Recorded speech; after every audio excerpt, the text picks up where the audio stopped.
The wind howled across the northern moors like a creature dying in agony, and somewhere in that frozen wasteland, they said Lucian Dravenheart had breathed his last.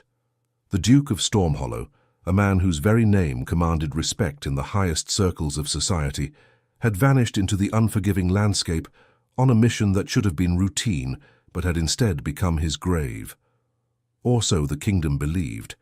Lucian had been born into privilege, but not into softness. His father, the previous duke, had been a stern man who believed that nobility came not from birthright, but from character forged in adversity. From his earliest years, Lucian had been trained in the arts of war, diplomacy, and leadership. He learned to read men's intentions in the flicker of their eyes, to sense danger in the shift of political winds, to command respect without raising his voice. By the time he inherited the dukedom at 23, he had already distinguished himself in several military campaigns, earning a reputation as both a brilliant strategist and a man of unshakable honor. Stormhollow itself was a formidable estate, perched on the cliffs overlooking the wild northern sea. The castle had stood for centuries, its grey stone walls weathered by salt spray and storms, a testament to the endurance of the Dravenheart line. The duchy was prosperous, its lands rich in timber and minerals, its people loyal. Lucian took his responsibilities seriously, riding out regularly to visit even the smallest villages, ensuring that justice was fairly administered and that no family went hungry. His tenants spoke of him with genuine affection, not merely the obligatory respect owed to a landlord, but it was at court where Lucian truly shone. The young duke moved through the glittering ballrooms and shadowy corridors of power with equal ease, his keen intelligence and natural charisma making him a favorite of the king. He sat on the Privy Council, advised on matters of state, and was frequently called upon to mediate disputes between feuding nobles. Yet for all his success, there remained something untamed about him, a restlessness that suggested he had not yet found what he truly sought. Then he met Evelina Harrowell, and everything changed. She had just made her debut at court, the daughter of the Marquess of Greystone, and she entered society like a sunrise breaking over a dark horizon. Evelina possessed a beauty that went beyond mere prettiness. Her hair was the color of chestnuts in autumn, her eyes a striking grey-green that seemed to shift with her moods like the sea. But it was her spirit that truly captivated those who knew her. She had been educated far beyond what was typical for young ladies of her station, her father believing that an intelligent daughter was an asset rather than a liability. She spoke 3 languages fluently, could discuss philosophy and literature with genuine insight, and possessed a wit that could cut or charm depending on her purpose. Their first meeting occurred at a reception hosted by the Russian ambassador. Lucian had been cornered by a particularly tedious baroness who seemed determined to secure him as a husband for her simpering daughter.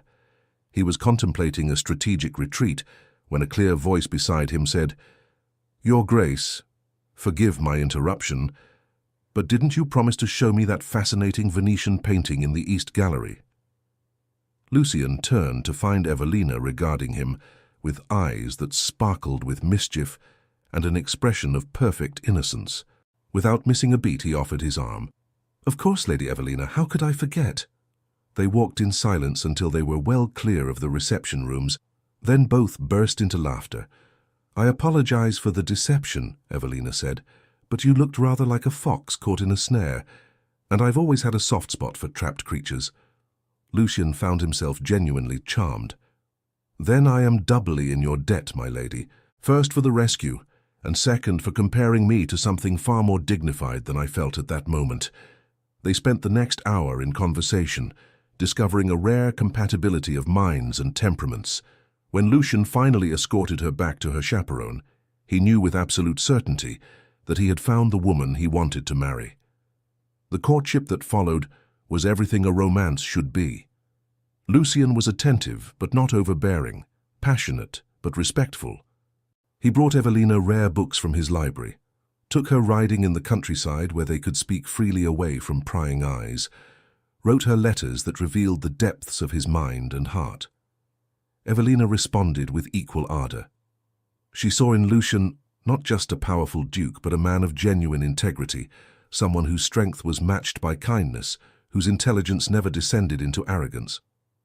They shared dreams of the future, of modernizing Stormhollow, of raising children who would be both noble in birth and character, of growing old together with minds still sharp and hearts still tender. The Marquis of Greystone gave his blessing readily. Lucian was everything a father could want for his beloved daughter, titled, wealthy, honorable, and clearly devoted to Evelina. The betrothal was announced to great celebration, and plans began for a wedding that would be one of the social events of the season. Those who saw them together spoke of how rare it was to witness such genuine affection between two people of their station, where marriages were usually matters of alliance rather than love.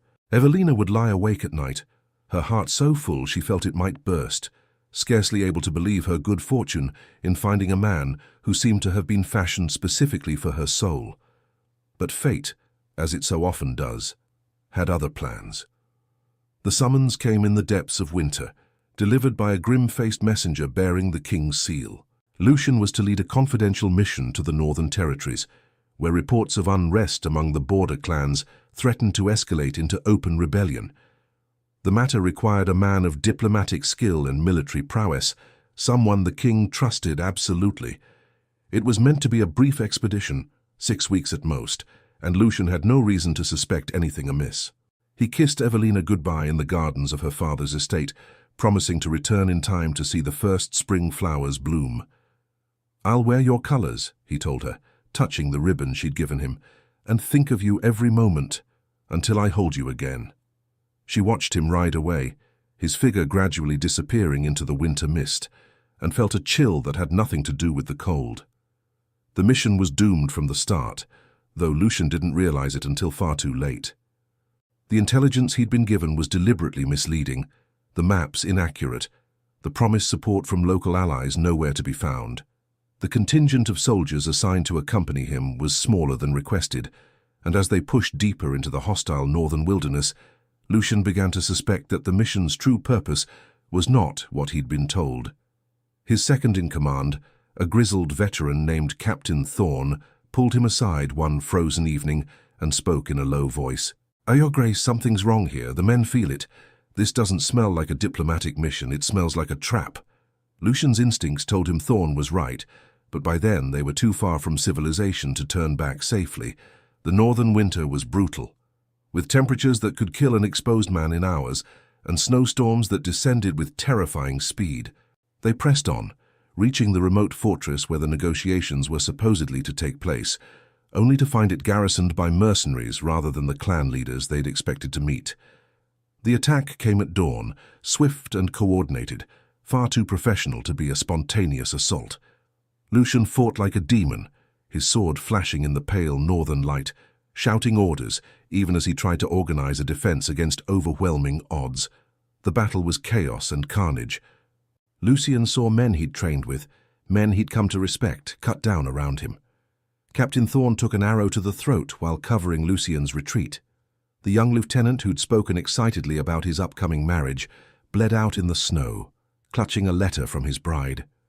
Lucian himself took wounds that should have been fatal, a sword thrust that glanced off his ribs, a blow to the head that sent him sprawling half-conscious into the freezing water of a mountain stream. As darkness closed over his vision, his last coherent thought was of Evelina, of how he'd broken his promise to return to her, of how she would mourn him without ever knowing the truth of what had happened here. But Lucian Dravenheart did not die that day, though perhaps he came as close to death as a man can come and still draw breath. He was found by an old woman from one of the remote mountain villages, a healer who recognized the quality of his clothes and weapons even beneath the blood and grime. She dragged him back to her cottage, more corpse than man, and spent weeks coaxing life back into his broken body.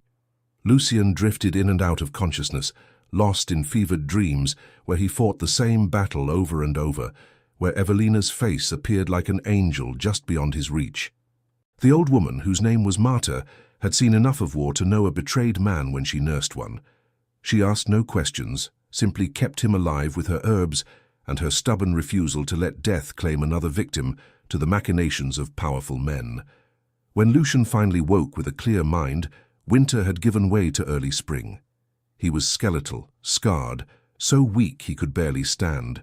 Marta told him the news that had reached even her remote village, that the Duke of Stormhollow and his entire company had perished in the north, ambushed by rebels in a tragic incident that the king himself had mourned. No survivors, the report said, no bodies recovered. The frozen wilderness had claimed them all. Lucian's hands clenched into fists as he listened, understanding at last the full scope of the conspiracy against him. Someone at court had wanted him dead badly enough to sacrifice 24 good soldiers to make it happen. Someone with enough power to falsify reports, to ensure that no real search was conducted, to have him declared dead with convenient haste. The question that burned in his mind, even more than thoughts of vengeance, was what had become of Evelina. Marta had no information about the personal affairs of nobles, and Lucian was in no condition to travel.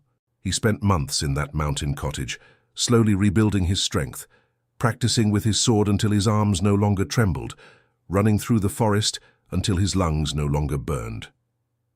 Marta watched his transformation with sad eyes, recognizing the cold determination of a man who had stared into the abyss and returned with darkness in his heart. "Revenge is a bitter meal, Your Grace," she told him once, but Lucian only smiled grimly. "I seek justice, not revenge. Though I confess at this point I'm not entirely certain there's a difference." During those months of recovery, Lucian had ample time to think. He analyzed everything he knew about the mission, about who had proposed it, who had access to the king's confidence, who would benefit from his death. The picture that emerged was troubling but not entirely surprising. Court politics had always been a dangerous game, but Lucian had thought himself too valuable, too favored by the king to be worth murdering. Clearly he'd underestimated either the desperation or the ambition of his enemies. What gnawed at him most was the thought that Evelina would believe him dead, that she would grieve and eventually be pressured to move on with her life. The thought of her married to another man, bearing another man's children, growing old in some other man's house, it was a torture more exquisite than any physical wound he'd suffered. When he was finally ready to leave, Lucian embraced Marta and pressed into her hands a ring bearing his family crest. "When I reclaim what was taken from me," he told her, "send word to Stormhollow. You'll want for nothing for the rest of your days, I swear it." The old woman shook her head. "I didn't save you for reward, boy. I saved you because it was right. But I'll hold on to this as a reminder that sometimes the dead come back, and the wicked should sleep less soundly for it." The journey south was long and arduous. Lucian traveled in disguise, a nameless wanderer in rough clothes attracting no attention. He listened in taverns and coaching inns, gathering information about what had transpired in his absence. What he learned made his blood run cold. His duchy had been placed under the management of a court-appointed administrator, his assets frozen, his closest allies scattered or silenced. And Evelina, his Evelina, had been promised to Lord Ronan Whitmore, a wealthy viscount with impeccable bloodlines and a reputation for ruthless ambition thinly veiled by polished manners. Lucian had encountered Whitmore before at court, had always found something unsettling about the man's too smooth charm, the calculation visible in his eyes when he thought himself unobserved. The idea of Evelina in such a man's power filled Lucian with a rage so intense it threatened to overwhelm his careful planning, but he forced himself to patience. He could not simply ride up to the palace gates and announce his survival. Those who had tried to kill him would simply try again, and this time they would succeed. He needed proof of the betrayal, needed allies he could trust, needed to orchestrate his return in a way that would give his enemies no time to react. He began by seeking out the few men he knew beyond doubt would believe him, veterans of previous campaigns, men who owed him their lives or their fortunes, men whose honor was beyond corruption. One by one he contacted them, revealing himself in secret, swearing them to silence. Their shock at seeing him alive was gratifying but also sobering, for it confirmed how thoroughly the court had accepted his death as fact. These men became his eyes and ears, feeding him information about the movements and machinations of the nobility, helping him piece together the conspiracy that had nearly cost him everything. The architect of his attempted murder, it turned out, was not a single mastermind, but a cabal of nobles who had seen in Lucian's death an opportunity to redistribute his wealth and influence.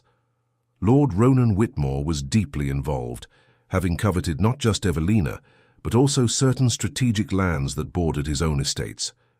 The King's Chief Minister, Lord Blackwood, had provided the false intelligence and arranged for the inadequate military support, motivated by old grudges and the promise of a share in the spoils.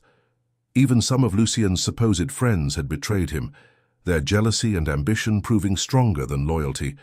But the discovery that wounded Lucian most deeply was that Evelina's own father, the Marquis of Greystone, had been quick to accept the betrothal to Whitmore.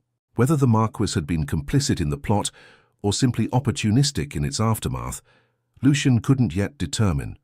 But the betrayal stung nonetheless. He had respected Greystone, had believed the man cared for his daughter's happiness.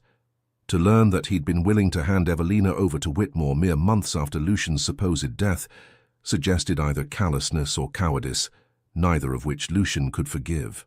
What Lucian didn't yet know, what none of his informants could tell him, was how Evelina herself had fought against the betrothal. When news of Lucian's death had reached her, she had collapsed, her grief so overwhelming that her family feared for her sanity. For weeks she had refused food, refused visitors, refused to accept the reality of a world without Lucian in it. She had pleaded with her father to delay any talk of a new marriage, had begged for time to mourn properly. But the Marquis, under pressure from creditors and political enemies that Lucian's disappearance had emboldened, had grown desperate. Whitmore had offered not just a generous settlement, but also protection, political influence that could shield the Greystone family from those who might seek to exploit their sudden vulnerability. Evelina had resisted with every fibre of her being. She had argued, wept, even threatened to enter a convent rather than marry Whitmore. But her father had played his final, cruelest card. He had revealed that the family's finances were in far worse condition than anyone had realized, that debts were coming due, that without a strategic marriage, her younger sisters would be ruined, left with no dowries and no prospects. Faced with the destruction of her entire family, Evelina had finally reluctantly agreed to the betrothal, though she had insisted on the longest possible engagement, clinging to some desperate, irrational hope that if she delayed long enough, somehow Lucian would return to her. She knew it was madness. Dead men did not come back. She had seen the dispatch from the north, had read the king's own letter of condolence, had attended the memorial service where prayers were said for Lucian's soul. Yet she could not make herself believe it. At night, she would wake from dreams where Lucian was calling to her, his voice urgent and desperate, and she would lie in the darkness wondering if she was going mad or if some part of her soul simply refused to accept his absence from the world. She wore the ring he'd given her on a chain around her neck, hidden beneath her gowns, and sometimes she would clutch it so tightly that it left marks on her palm, needing that small pain to anchor her in reality.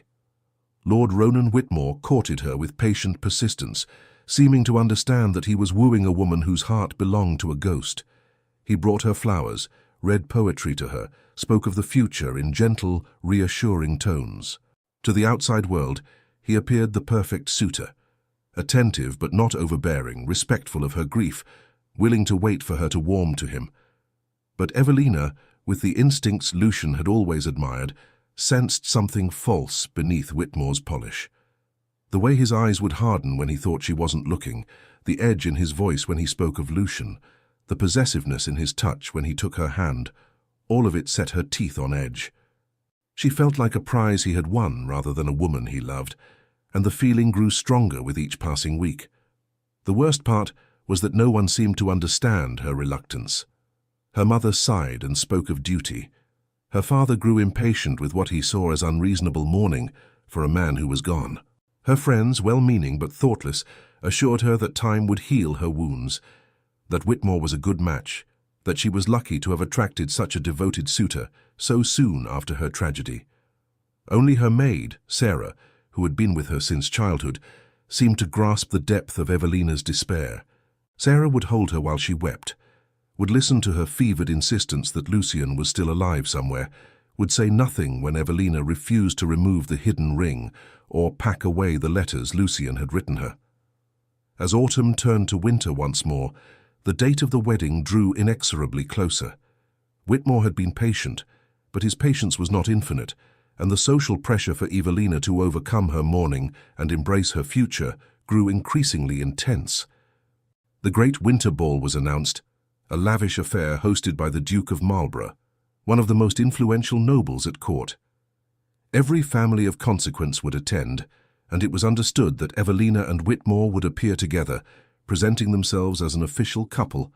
The invitation felt to Evelina like a death sentence, the final nail in the coffin of her old life and her old dreams. Meanwhile, Lucian had been meticulously planning his return. He had gathered enough evidence of the conspiracy to damn his enemies, had secured the loyalty of enough powerful men to ensure he would be heard. But he needed the perfect moment, a time when the entire court would be assembled, when his dramatic reappearance would cause maximum disruption and make it impossible for his enemies to move against him before he could state his case. When he learned of the Winter Ball, he knew his moment had come. It would be theatrical, even reckless, but it would also be devastatingly effective. He would rise from the dead in full view of the kingdom's elite, and in doing so, he would reclaim everything that had been taken from him. The night of the ball arrived with fresh snow falling on the city, making the streets treacherous, and the world seem hushed and expectant. Evelina dressed in white silk, feeling like a lamb being adorned for sacrifice. Her mother fussed over her hair, chattering about how beautiful she looked, how proud they would all be to see her and Lord Whitmore together. Evelina said nothing, her mind far away, thinking of another ball, another life, when she had danced with Lucian and felt as though she could touch the stars. She touched the hidden ring one last time before leaving her room, a silent prayer to a dead man that he would forgive her for what she was about to do. The ballroom at Marlborough House was a vision of winter splendor. Hundreds of candles cast golden light over the assembled guests, their jewels glittering like stars. The orchestra played from a raised gallery, filling the space with music that should have been joyful, but felt to Evelina like a dirge. She entered on her father's arm, with Whitmore hovering close beside them, and immediately felt the weight of hundreds of eyes upon her. The whispers started, "Poor Lady Evelina. Such a tragedy, losing the Duke. But Lord Whitmore is quite devoted. She looks pale, don't you think?" And she wanted to scream, to tell them all that she was dying inside, that their sympathy was suffocating her, that she couldn't breathe in this beautiful prison they had constructed around her. Whitmore led her to the dance floor, his hand proprietary on her waist. As they moved through the figures of the dance, he bent close to her ear. "You're trembling, my dear. Are you cold?" His voice was solicitous, but there was something underneath it, a note of satisfaction that made her skin crawl. "I'm fine," she managed to say, though it was a lie. She wasn't fine. She would never be fine again. She was going through the motions of a life that felt like a poorly fitted costume, and she didn't know how much longer she could maintain the pretense. The dance ended, and Whitmore escorted her to a group of matrons who immediately began discussing wedding plans with an enthusiasm that made Evelina want to flee. She smiled mechanically, murmured appropriate responses, and felt as though she were watching herself from a great distance. This couldn't be her life, this couldn't be her future. Somewhere, somehow, there had to be a way out, even if it meant running away with nothing but the clothes on her back and starting over in some remote corner of the world where no one knew her name. Then the music stopped. Not a natural pause between pieces, but an abrupt, jarring silence that rippled through the ballroom like a stone dropped in still water. Conversations faltered, heads turned toward the entrance, and Evelina, who had been staring at her hands to avoid meeting anyone's eyes, felt a chill run down her spine that had nothing to do with the winter air. The doors to the ballroom stood open, and framed in the doorway was a figure that seemed conjured from nightmare or dream. Tall and broad-shouldered, dressed in black, he stood with the stillness of a predator surveying prey. His face was harder than Evelina remembered, marked by scars that spoke of violence survived, his eyes burning with an intensity that made strong men take an involuntary step backward. But she would have known him anywhere, in any condition, across any distance. Her heart, which she'd thought had died months ago, suddenly roared back to life with such force that she gasped aloud. "Lucian," she breathed, so quietly that no one around her heard. But across the ballroom, through the crowd of frozen aristocrats, his eyes found hers, And in that moment the world contracted to just the two of them. Everything else, the shock rippling through the assembled nobles, the whispers of disbelief, the cries of recognition, faded into insignificance. He was alive. Against all reason, against all evidence, against the weight of months of grief and despair, Lucian Dravenheart was alive, and he had come back for her. Lucian moved into the room with deliberate steps, and the crowd parted before him like water before the prow of a ship. His gaze swept the ballroom, taking in the opulence, the shocked faces, the guilty consciences suddenly exposed. When he spoke, his voice carried to every corner of the vast space, quiet but commanding absolute attention. "I apologize for my late arrival. I was unavoidably detained, by death itself, if the reports are to be believed." A ripple of nervous laughter quickly stifled. "But as you can see, those reports were somewhat exaggerated." Lord Blackwood, the King's Minister, had gone white as parchment. Several other nobles looked equally stricken. But Whitmore, after his initial shock, had recovered his composure. He moved to stand in front of Evelina as though protecting her, though from his perspective, it might have looked like he was protecting his claim to her. "Your Grace," he said smoothly, "what an extraordinary return. We are all delighted to see you alive, of course, though the circumstances of your disappearance and presumed death have been most troubling. I'm sure the King will want a full accounting." Lucian's smile was cold enough to frost glass. "Oh, I intend to provide exactly that, Whitmore. In fact, I have documents, witnesses, and evidence that will prove very illuminating regarding exactly who arranged for my disappearance." His eyes moved past Whitmore to fix on Evelina, and his expression softened imperceptibly. "But first, there is a matter of far greater personal importance that requires my attention. Lady Evelina, if you would be so kind as to speak with me privately." Evelina felt as though she might faint or fly apart, or simply dissolve into the air like morning mist. She tried to move forward, but Whitmore's hand closed on her arm, holding her back. "I'm afraid that won't be possible, Your Grace. Lady Evelina is betrothed to me. Whatever your claims might be, she is under my protection now." The possessiveness in his tone, the barely concealed fury in his eyes, told Evelina everything she needed to know about what her life would have been like as his wife. Before she could speak, before Lucian could respond, her father pushed forward through the crowd. The Marquis of Greystone looked torn between relief at seeing Lucian alive and terror at the implications. "Your Grace, you must understand we believed you dead. The betrothal was arranged in good faith, under difficult circumstances. Surely you can see that we had no choice but to look to my daughter's future." "No choice." Lucian's voice cut through the Marquis's explanations like a blade. "You had every choice, my lord. You chose to accept my death without demanding proof. You chose to auction your daughter off to the highest bidder before my body was cold in its supposed grave.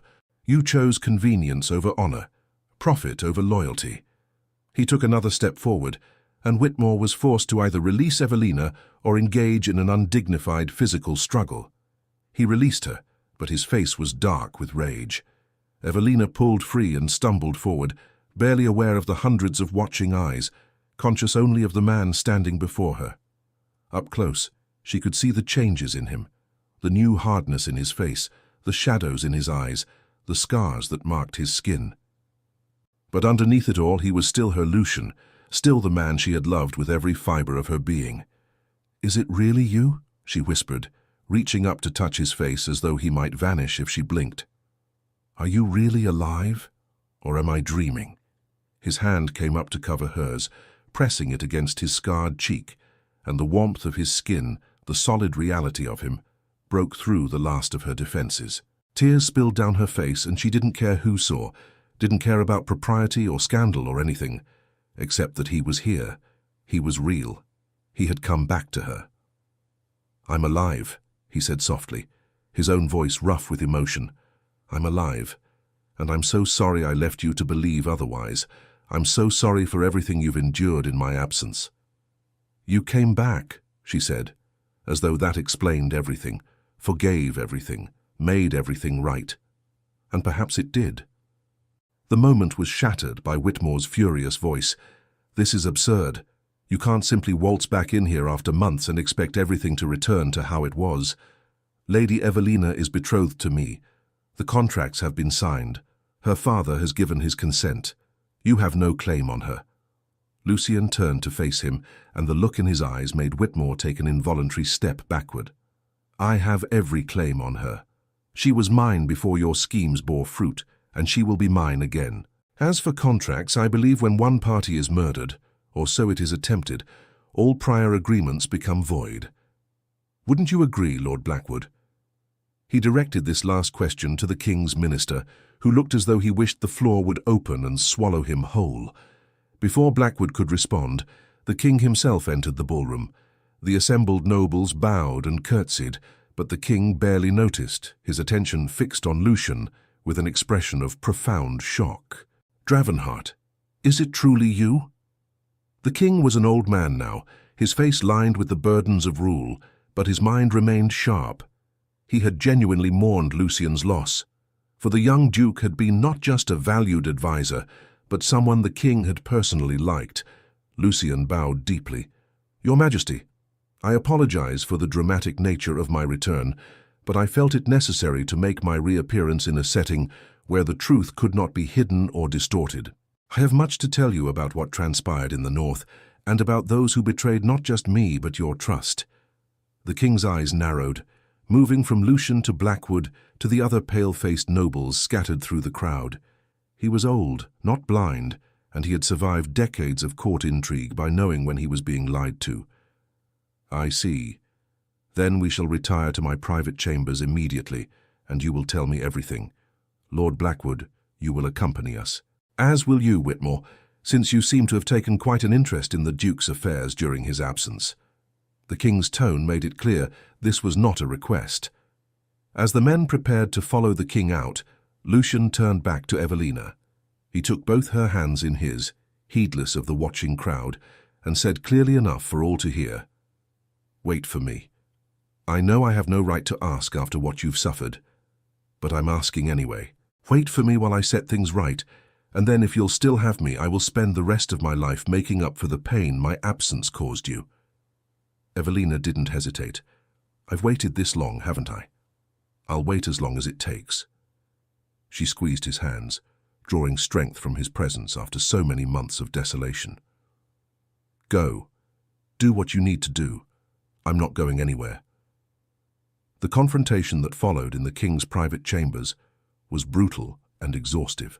Lucian laid out everything he had learned about the conspiracy, presenting documents, witness statements, and physical evidence that painted a damning picture of treachery at the highest levels of government. The mission had been a setup from the beginning, designed to eliminate a man who had become inconvenient to those who preferred a more malleable court.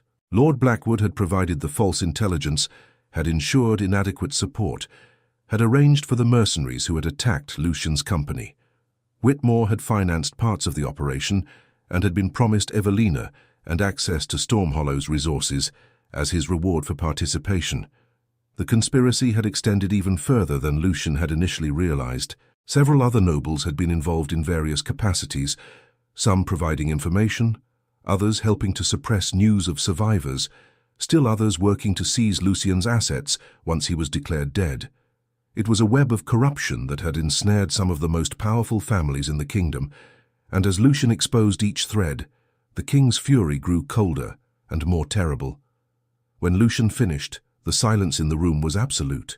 The King sat in his chair like a carved stone figure, his face betraying no emotion, but those who knew him could see the rage burning behind his eyes. Finally he spoke, his voice quiet, but carrying the weight of absolute authority. "Lord Blackwood, you are hereby stripped of your position and titles. You will be held pending trial for treason, conspiracy to commit murder, and various other crimes that will be detailed in the formal charges. Guards, take him away." Blackwood collapsed, pleading for mercy, swearing he had been coerced, that it wasn't his fault, that he had only followed orders from even higher powers. But the King was unmoved, and the former minister was dragged from the room, still protesting his innocence. The King then turned his attention to Whitmore, who had remained silent throughout Lucian's presentation, his face a mask of barely controlled fury. "Lord Whitmore, your involvement in this matter is clear. However, your title comes from an ancient lineage, and I am reluctant to see it destroyed. You will pay substantial reparations to the families of the men who died in the ambush. You will cede certain disputed lands to Stormhollow, and you will, of course, relinquish all claims on Lady Evelina Harrowell. The king's eyes were hard as flint. Consider yourself fortunate that I don't have you arrested alongside Blackwood. Now get out of my sight. Whitmore's jaw clenched, but he had no choice but to bow and accept the king's judgment. As he left, he cast one venomous look at Lucian, a promise that this wasn't over, that someday there would be a reckoning. Lucian met his gaze steadily, unafraid. He had survived worse than Lord Ronan Whitmore. When they were alone, the king rose and embraced Lucian, something he would never have done in public, but which spoke volumes about his genuine affection for the young duke. "I am sorry, my boy. I failed you. I should have questioned the reports more thoroughly, should have demanded a proper investigation. Instead, I allowed grief and the convenience of accepting their lies to cloud my judgment." The king's voice was heavy with regret. Lucian returned the embrace, surprised to find his own throat tight with emotion. "You were deceived by those you trusted, Your Majesty. The fault lies with them, not with you." They separated, and Lucian saw that the king had aged considerably in the months since he'd last seen him. The weight of discovering such extensive betrayal among his inner circle had taken its toll. "Nevertheless, I will make this right. Your duchy will be restored immediately, all assets returned, and I will personally ensure that those who sought to profit from your death face consequences. As for the Marquis of Greystone—" The king paused, seeing Lucian's expression shift. "Do you have thoughts on that matter?" Lucian chose his words carefully. "I believe the Marquis was more fool than villain, Your Majesty. He acted out of weakness and financial desperation rather than malice. Whitmore exploited his vulnerabilities.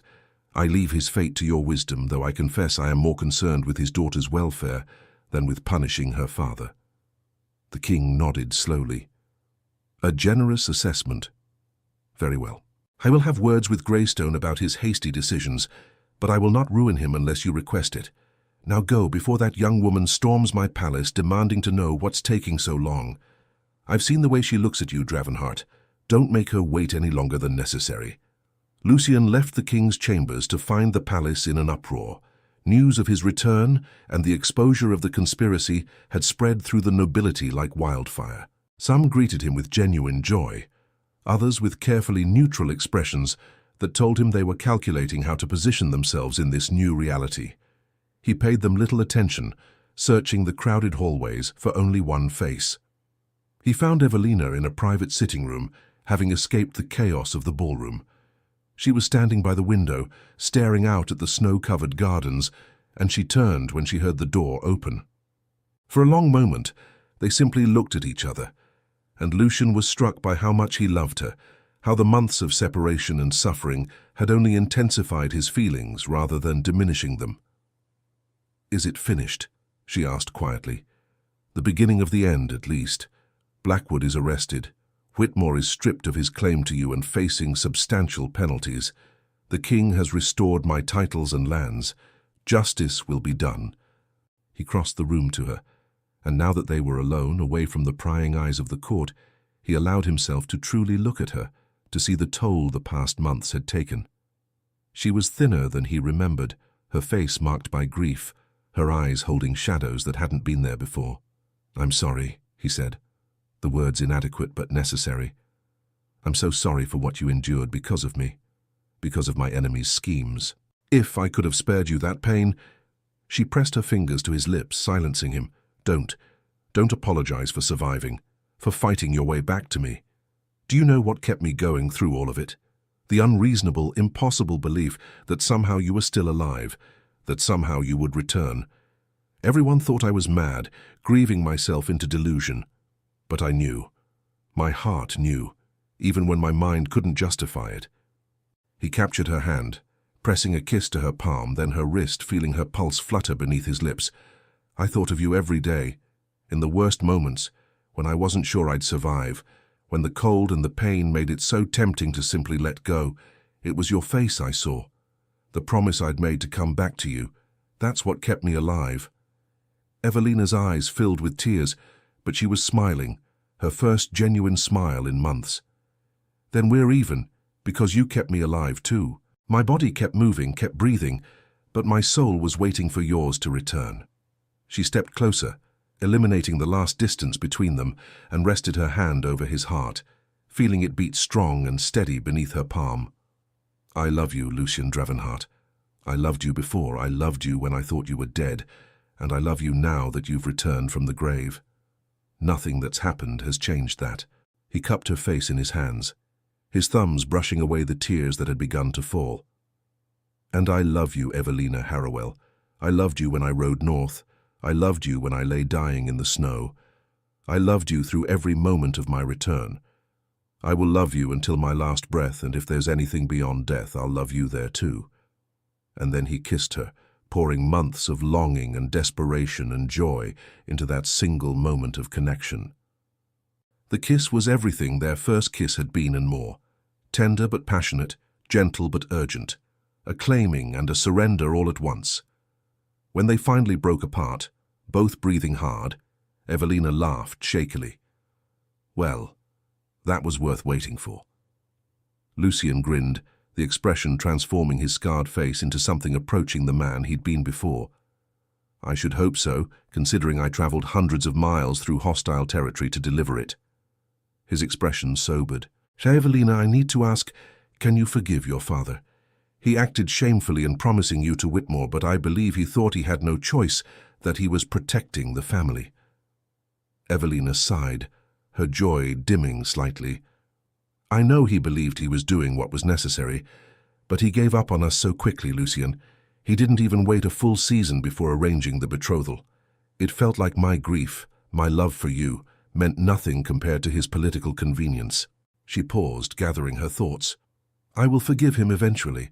He's my father, and I know he loves me in his way, but it will take time for me to trust him again, to believe that he won't sacrifice my happiness the next time circumstances become difficult." Lucian nodded, understanding. "That's fair, and you should know that I've asked the king to spare him any serious consequences. Whatever his faults, I don't want to begin our marriage with your family in ruins." He took both her hands in his. "About that marriage, I know everything has been chaotic, and you've been through an ordeal that no one should have to endure. If you need time before we wed, if you want to wait and—" "No," Evelina interrupted firmly. "No more waiting. I've done enough waiting to last a lifetime. I want to marry you, Lucian. Soon, as soon as it can be arranged. I don't care about a grand society wedding or months of planning. I want to be your wife, to begin our life together, to stop living in fear that something else will tear us apart." Relief and joy flooded through him. "Are you certain? The scandal of a quick wedding after everything that's happened? Let them scandalize, let them gossip. I don't care what society thinks anymore. I nearly lost you forever, and I'm not wasting another moment of our lives worrying about propriety." She squeezed his hands. "Besides, after your dramatic return from the dead, I don't think a hasty wedding will even register on the scale of shocking behavior." He laughed, the sound rusty from disuse, but genuine. "You make an excellent point. Very well then, Lady Evelina. Will you do me the very great honor of becoming my wife with all possible speed?" "I will," she said, and sealed the promise with another kiss. The wedding took place 3 weeks later in the private chapel at Stormhollow. It was a small affair by noble standards. Immediate family, close friends, and a few trusted allies. The king himself attended, a gesture that silenced any whispers about impropriety. Evelina wore a gown of ivory silk, simple but elegant, and carried white roses from the Stormhollow hothouses. Lucian wore his family's colours, and when he saw Evelina walking down the aisle toward him, his eyes shone with emotion that he didn't try to hide. The ceremony was brief, but deeply felt. When Lucian spoke his vows, his voice was clear and strong, promising to love and cherish Evelina for all his days, to protect her, to honor her, to make her happiness his life's work.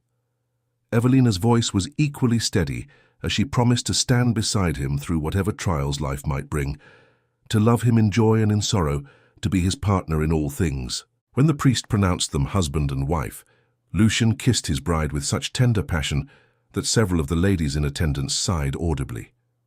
Evelina wrapped her arms around his neck, kissing him back with equal fervor, and for that moment, There was no one else in the world but the two of them, finally united, finally beginning the life they'd both thought they'd lost forever. The wedding breakfast was held in the great hall of Storm Hollow, and despite the intimate nature of the ceremony, it was a joyous occasion. Toasts were made, celebrating not just the marriage, but Lucian's miraculous return and the justice that had been served. The Marquis of Greystone, looking considerably chastened, gave a speech acknowledging his failures and welcoming Lucian into the family with genuine warmth. Lucian accepted graciously, and Evelina watched the two men embrace, feeling some of the tension she'd been carrying finally ease. As the afternoon wore on and the guests began to depart, Lucian drew Evelina aside. "I have something to show you," he said quietly, taking her hand and leading her through the castle corridors. They climbed to the highest tower, and Lucian opened a door Evelina had never noticed before, revealing a small circular room with windows overlooking the sea. "I had this prepared for you," Lucian said, watching her face as she took in the space. It had been furnished as a private study, with a beautiful desk, shelves already filled with books, comfortable chairs by the fireplace, and most importantly, writing materials and space for her to pursue her own interests. "I know you love to read and write to study. I wanted you to have a place that was entirely yours, where you could think and work and be yourself without interruption." Evelina turned to him, overwhelmed by the thoughtfulness of the gift. In a world where wives were often expected to exist only as extensions of their husbands, this space represented something precious, recognition of her as an individual, support for her intellectual pursuits, trust in her abilities. "You did this for me?" "I did this for us," Lucian corrected gently. "I don't want you to feel confined or diminished by marriage. I want you to flourish, to grow, to become everything you're capable of becoming. Your happiness is my happiness, Evelina. Your fulfillment is my success. This room is just the beginning of building a life where we both can be fully ourselves." She kissed him then, trying to convey through the touch everything she felt: gratitude, love, joy, and a fierce determination to make their marriage everything it could be. When they broke apart, she said softly, "I have something to tell you. Something I've been keeping secret, waiting for the right moment." Lucian's expression shifted to concern. "What is it?" Evelina took a deep breath. "During the months you were gone, when I was engaged to Whitmore but kept delaying the wedding, I wasn't just grieving. I was also investigating. I didn't believe the reports of your death, not entirely, and I couldn't understand why everyone was so quick to accept them. So I started asking questions. Carefully, quietly. I used my father's connections, bribed servants, read correspondence I wasn't supposed to see." Lucian stared at her, astonished. "You were investigating the conspiracy?" "I was trying to understand what had really happened to you. I didn't have your resources or your military experience, but I had access to drawing rooms and social occasions where men spoke more freely than they should. I learned about Whitmore's debts, about his meetings with Blackwood, about payments that couldn't be explained. I didn't have enough proof to accuse anyone, but I had suspicions, and I was gathering evidence." She smiled slightly. "I even hired a former Bow Street runner to make inquiries in the north. He's the one who found Marta, actually, and learned that someone matching your description had been seen in that area months after you were supposed to have died." Lucian pulled her close, holding her tightly. "You brilliant, reckless, extraordinary woman. Do you realize how dangerous that was? If Whitmore had discovered what you were doing, he would have done what? Killed me? Then he would have lost everything he was trying to gain through our marriage. I was safer than you might think." She pulled back enough to meet his eyes.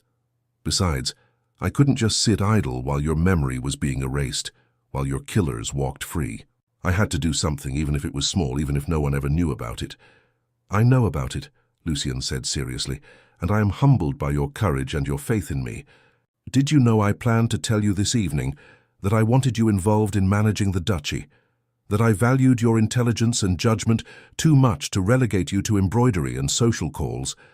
But I see now that I've married a woman who needs no permission to act, who takes initiative and risks for what she believes is right." Evelina grinned. "Is that a problem, Your Grace?" "It's everything I could have hoped for, Your Grace," he replied, using her new title with satisfaction. "We're going to do remarkable things together, you and I. Build something worthy of the sacrifices that brought us to this moment." They stood together in the tower room, watching the sun set over the sea, painting the sky in shades of gold and crimson. Lucian wrapped his arms around Evelina from behind, resting his chin on top of her head, and they both savored the peace of the moment, the simple joy of being together after so much suffering and separation. "Tell me about the North," Evelina said quietly. "Tell me what really happened, everything you haven't said yet." So Lucian told her, holding nothing back. He described the mission, the growing sense of wrongness, the brutal attack, and the deaths of good men. He spoke of his own near death, of Marta's care, of the long months of recovery and planning. He told her about the darkness he'd felt, the rage and despair, and how thoughts of her had pulled him back from the edge. Evelina listened without interruption, her hand covering his where it rested against her waist, offering silent support. When he finished, she was quiet for a long moment. Then she said, "Those men who died, their families are being cared for, I assume." "Yes, I've made arrangements for pensions, education for the children, dowries for the daughters. It's inadequate compensation for their loss, but it's what I can do." He paused. "Captain Thorne had a wife and 3 sons. I've promised that the eldest will have a position in my household when he's old enough, if he wants it. And I'm establishing a fund in Thorne's name to support veterans who are wounded or displaced." "That's good," Evelina said approvingly. "But I think we can do more. What if we created a school on the Stormhollow lands, a place where the children of soldiers and tenants could receive education regardless of their ability to pay? Knowledge is power, Lucian. If we want to create lasting change, we need to invest in people, not just provide charity." Lucian turned her in his arms, looking at her with wonder. "You've been thinking about this. I've been thinking about many things. You're not the only one who's had months to plan for the future." She smiled up at him. "I know I'm young, and I know society will say I should focus on running your household and producing heirs. But I want more than that, Lucian. I want to matter, to make a difference, to use whatever advantages we have to improve the lives of people who don't have our privileges." "Then we'll do it," he said immediately. "We'll build your school and whatever other projects you envision. You're right. We have a responsibility that goes beyond just managing our own comfort, and I can think of no better partner for such work than a woman who investigated a conspiracy while everyone else told her to accept her fate and move on."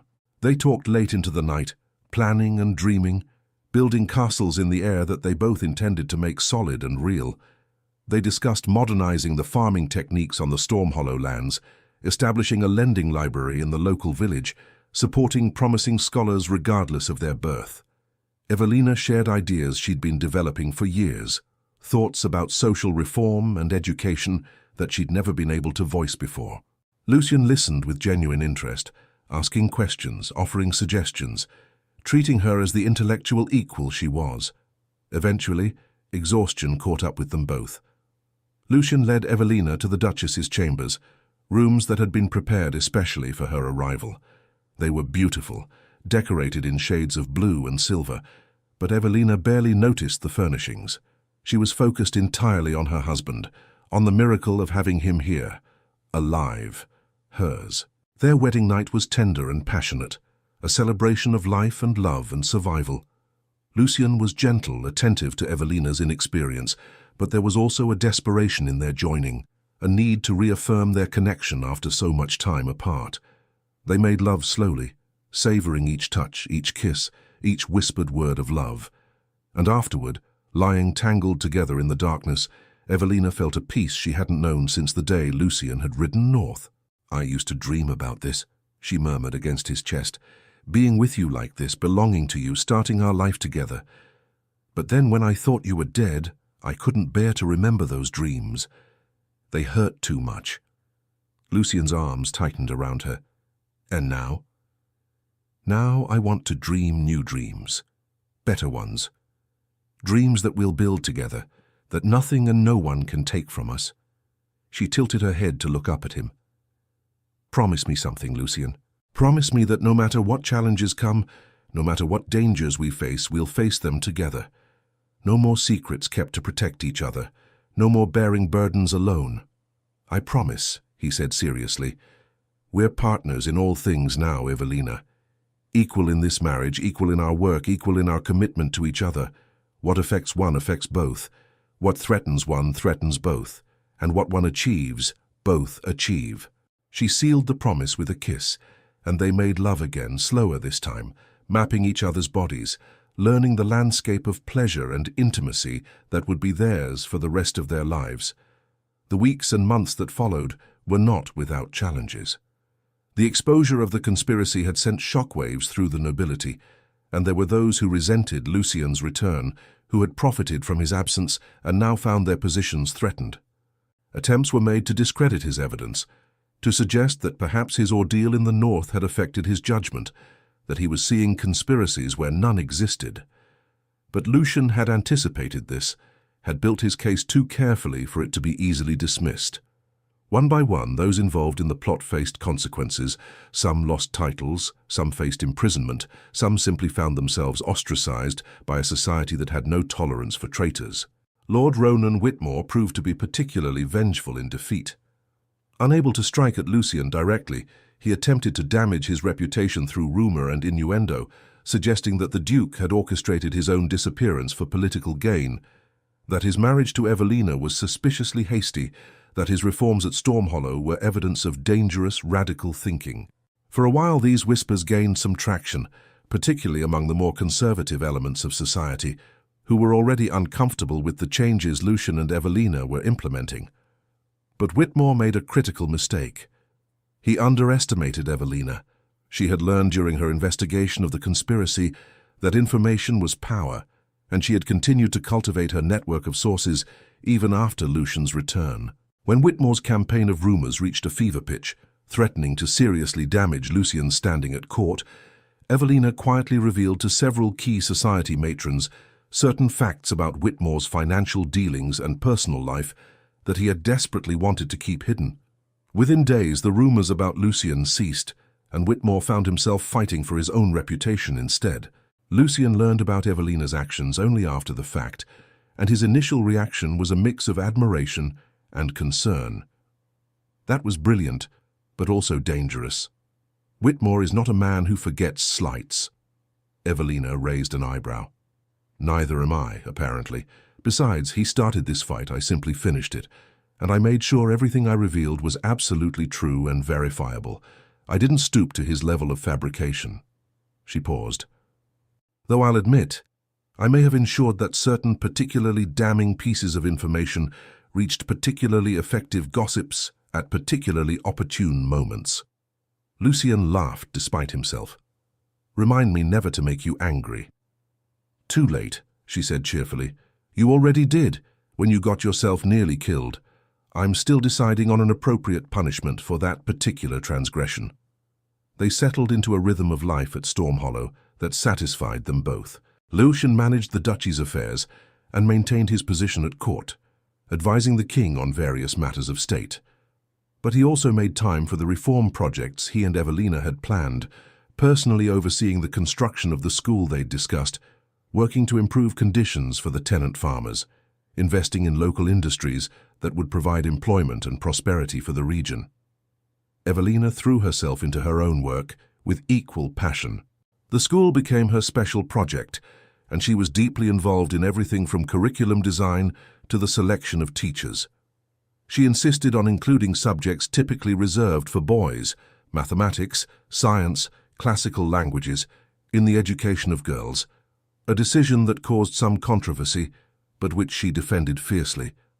She also established a fund to support promising students who wanted to continue their education beyond what the local school could provide. But perhaps her most important work was quieter and less visible. Evelina became known throughout the region as someone who would listen to grievances, who would advocate for those who had no voice, who would intervene when she encountered injustice. Women who were being mistreated by their husbands, tenant farmers facing unreasonable demands from other landlords, servants who had been wrongfully dismissed, all found in the Duchess of Stormhollow an ally who combined genuine compassion with the power and connections to effect real change. One case in particular demonstrated the kind of partnership Lucian and Evelina had built. A young woman from one of the villages came to Evelina with a desperate story. She had been promised to a man twice her age, a brutal drunkard who had already buried 2 wives under suspicious circumstances. The woman loved someone else, a young farmer's son, but her father was determined to go through with the more advantageous match. Evelina brought the case to Lucian, and together they investigated. What they discovered was a web of debt and obligation. The father owed money to the older suitor, and the marriage was meant to cancel the debt. Lucian quietly paid off the debt himself, removing the financial pressure. Evelina then worked with the local vicar to arrange a marriage between the young woman and the man she actually loved. The father was furious initially, but when he realized that his daughter would be provided for, and his debts were cleared without sacrificing her happiness, he eventually came around. It was a small thing in the grand scheme of the kingdom's affairs, but it mattered. And there were dozens of similar cases, small interventions that collectively made Stormhollow a place where people felt protected, valued, and heard. Their happiness was completed when Evelina discovered she was with child. The announcement brought joy to the entire household, and Lucian was beside himself with excitement and anxiety. He became absurdly protective, trying to prevent Evelina from doing anything that might be remotely strenuous. She tolerated his fussing with patient amusement for about a week before sitting him down for a frank conversation. "Lucian, I love you, but if you don't stop treating me like I'm made of glass, I'm going to hurt you. Women have been having babies since the dawn of time. I'm healthy, strong, and perfectly capable of continuing my normal activities.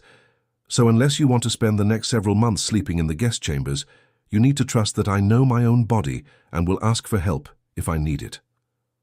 Lucian had the grace to look sheepish. "I'm sorry, you're right.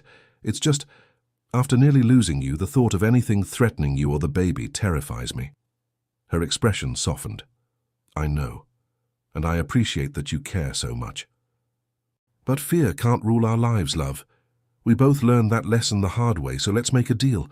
I'll promise to be careful and to listen to my body, and you'll promise to trust me and not hover quite so intensely. Agreed?" "Agreed," he said, and pulled her into his arms. "Though I reserve the right to occasionally hover, it's a husband's prerogative."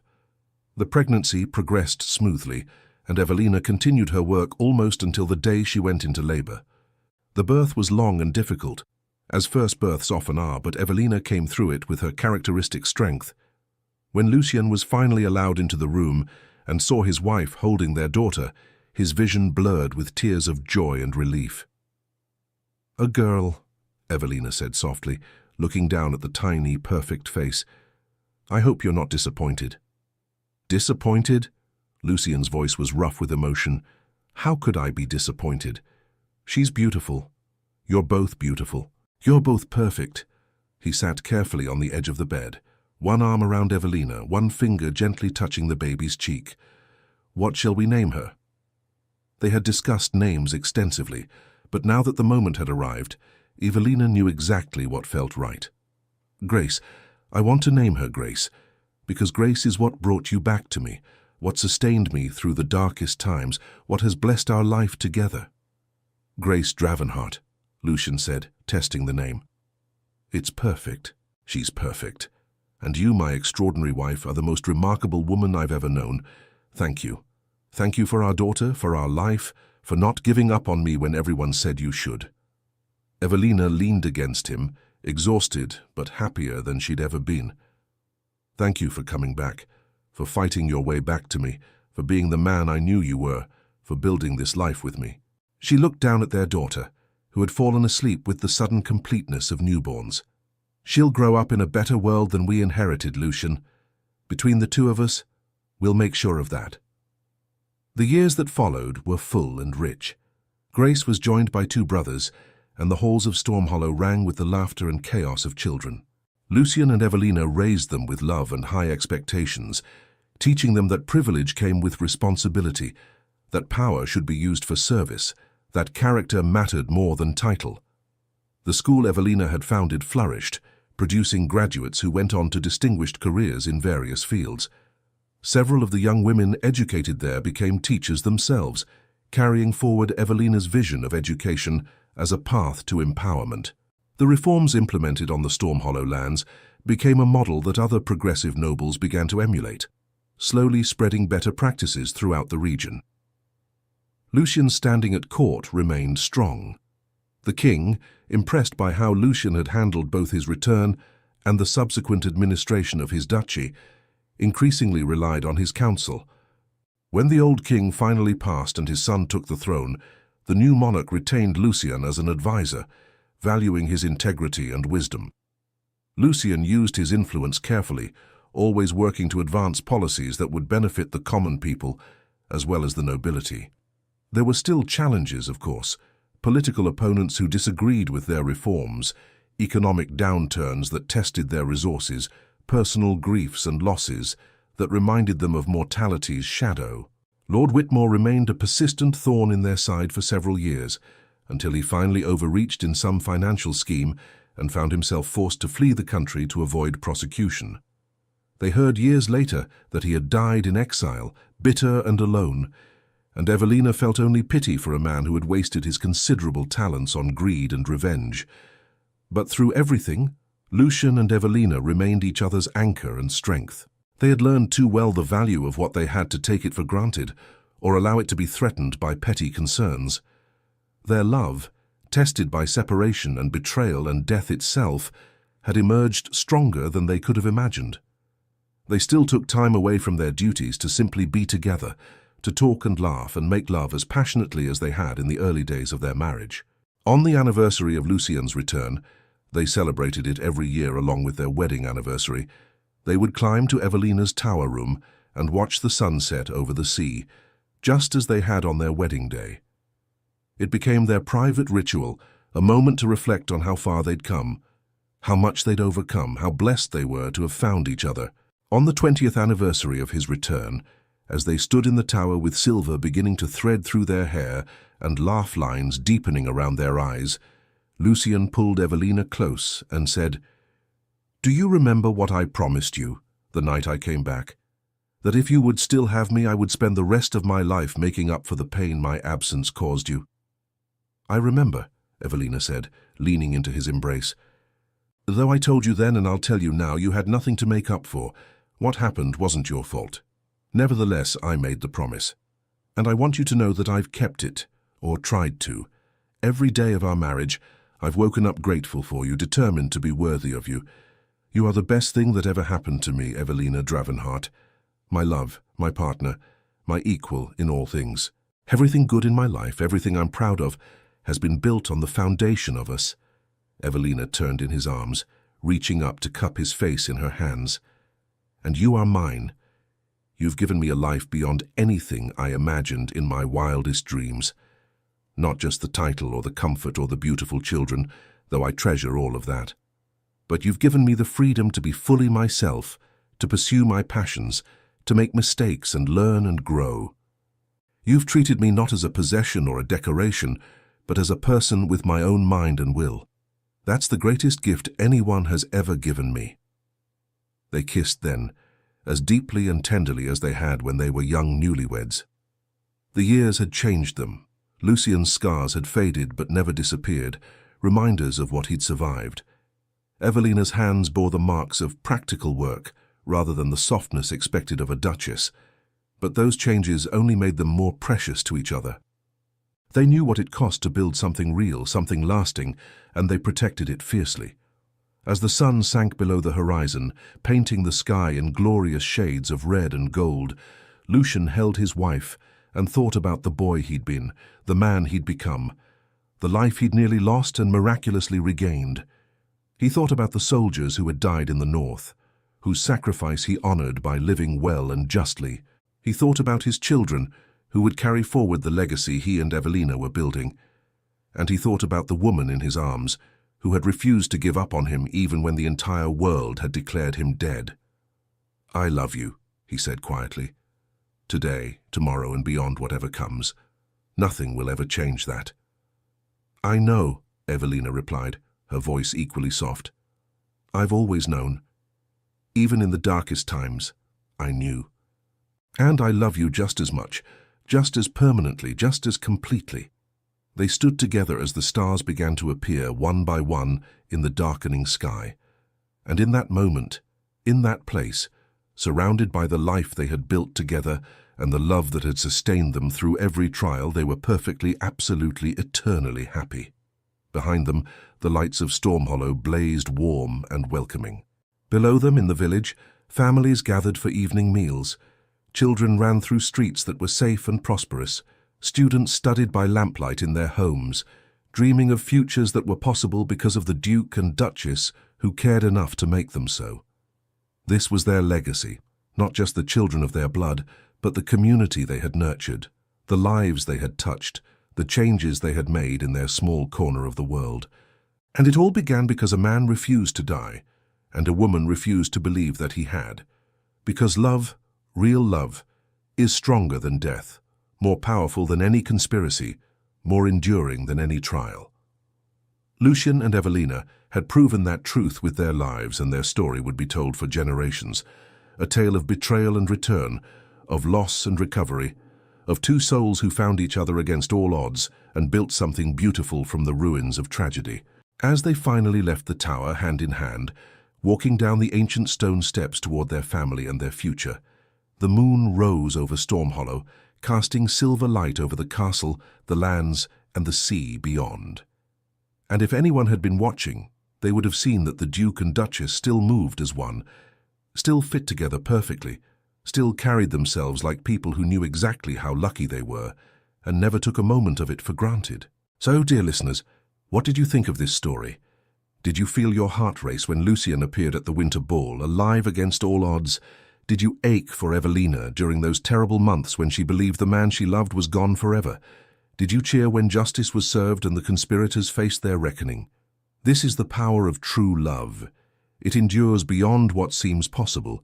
It survives tests that would destroy lesser bonds, and it emerges from trials not weakened, but strengthened, tempered like steel in fire.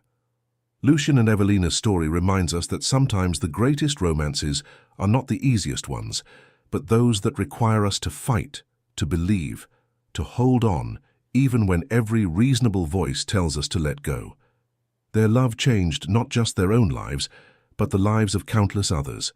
The children educated in their school, the families protected by their advocacy, the community enriched by their leadership. That's what real love does. It doesn't exist in isolation, treasured and hoarded like gold in a vault. It radiates outward, touching and transforming everything it encounters, creating ripples that spread far beyond the two people at its center. If you enjoyed this journey through heartbreak and triumph, through betrayal and redemption, through death and resurrection of the soul, I would love to hear your thoughts. Did you have a favorite moment? Was there a scene that particularly moved you? Perhaps you related to Evelina's refusal to give up hope, or to Lucian's determination to reclaim everything that had been stolen from him.